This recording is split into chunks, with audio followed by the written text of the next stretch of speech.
BRS నేత హరీష్ రావు అప్పులు లెక్క చెప్పే సమయంలో అమ్ముకున్న లెక్కలు ఎందుకు చెప్పడం లేదని తెలంగాణ సీఎం రేవంత్ నిలదీశారు. అసెంబ్లీ సమావేశంలో పలు అంశాలపై సీఎం రేవంత్ మాట్లాడుతూ లక్షల కోట్ల విలువైన ఓఆర్ఆర్ను 7,000 కోట్లకు అమ్ముకున్నారని ఆరోపించారు. 700 కోట్ల గొర్రెల పంపిణీలో భారీ అక్రమాలు జరిగాయన్నారు. కాళేశ్వరం ప్రాజెక్టు కోసం ఇటీవలే 80,000 కోట్లు ఖర్చు చేశామన్న బీఆర్ఎస్ ఇప్పుడు 94,000 కోట్లు అంటోందని విమర్శించారు. అయితే తాము ఓఆర్ఆర్ను విక్రయించలేదని, అది తిరిగి ప్రభుత్వానికి వస్తుందని హరీష్ రావు తెలిపారు. కాళేశ్వరం ప్రాజెక్టు కోసం 94,000 కోట్లు ఖర్చయ్యాయని తాము మొదటి నుంచి చెబుతున్నామని అన్నారు.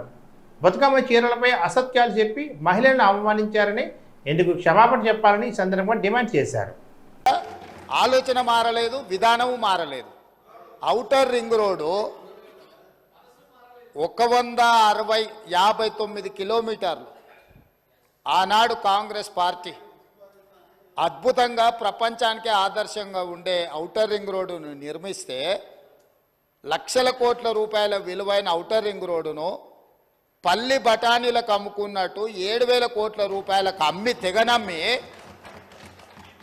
గొర్రెల పథకము ఎన్ని గొర్రెలు ఇచ్చిండ్రో ఎన్ని గొర్రెలు ఉన్నాయో ఇవాళ మొత్తం లెక్కలు తేలినాయి. గొర్రెల మీద ఏసీ బోళ్ళు ఊరికి అట్లా మీద ఇట్లా తడిమి చూస్తే ఆల్రెడీ 700 కోట్లు గొర్రెల పేరు మీద దిగమింగినరని చెప్పి ఈరోజు రిపోర్ట్స్ వచ్చినాయి. కేసీఆర్ కిట్టులో ఏం అవినీతి జరిగిందో వారు కోరుకుంటే విచారణకి ఇద్దాం, దాని మీద కూడా పోదాం.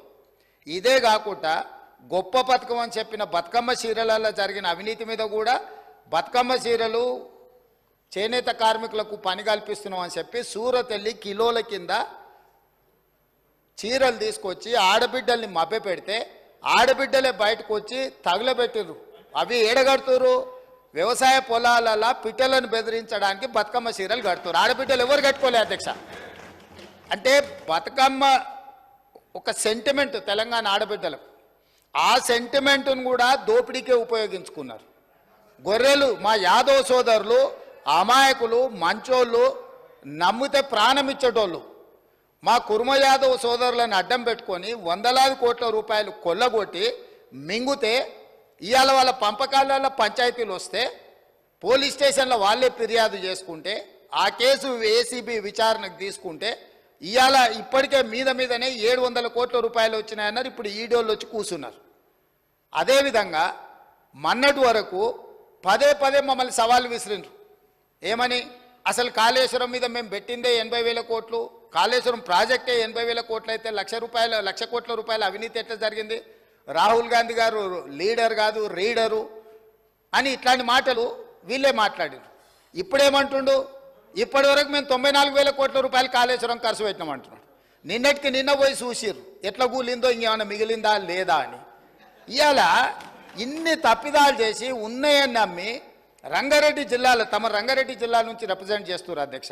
మా మల్రెడ్డి రంగారెడ్డి గారు ఎప్పుడు మొత్తుకుంటుంటారు, అన్నీ మా భూములు అమ్ముకున్నారు, కనీసం మాకు రోడ్లు కూడా వేయలేదు, మా డ్రైనేజ్కి కనీసం మురికి కాలువలు కట్టుకోనికి కూడా నిధులు ఇవ్వలేదు, మా కాలేజీలు కూడా కట్టుకోవడానికి నిధులు ఇవ్వలేదని మా మల్రెడ్డి రంగారెడ్డి గారు అంటుంటారు. ఎన్ని వేల కోట్ల రూపాయల భూములు అమ్మినరో ఇవాళ లెక్క తీద్దాం అధ్యక్ష. ఇవాళ అప్పుల లెక్క ఏదైతే చెప్తుండో అమ్ముకున్న లెక్కలు చెప్తలేడు. ఇవాళ మేము ఇది కట్టినాం, మేము అది కట్టినాం, ఈ కట్టడాలు చెప్తున్నాం. అమ్ముకున్న లెక్కలు కూడా తెలవాలి కదా అధ్యక్ష. మనకి తాతలు ముత్తాతలు ఆర్నమెంట్స్ ఇస్తారు, ఆస్తులు ఇస్తారు, బంగారం ఇస్తారు.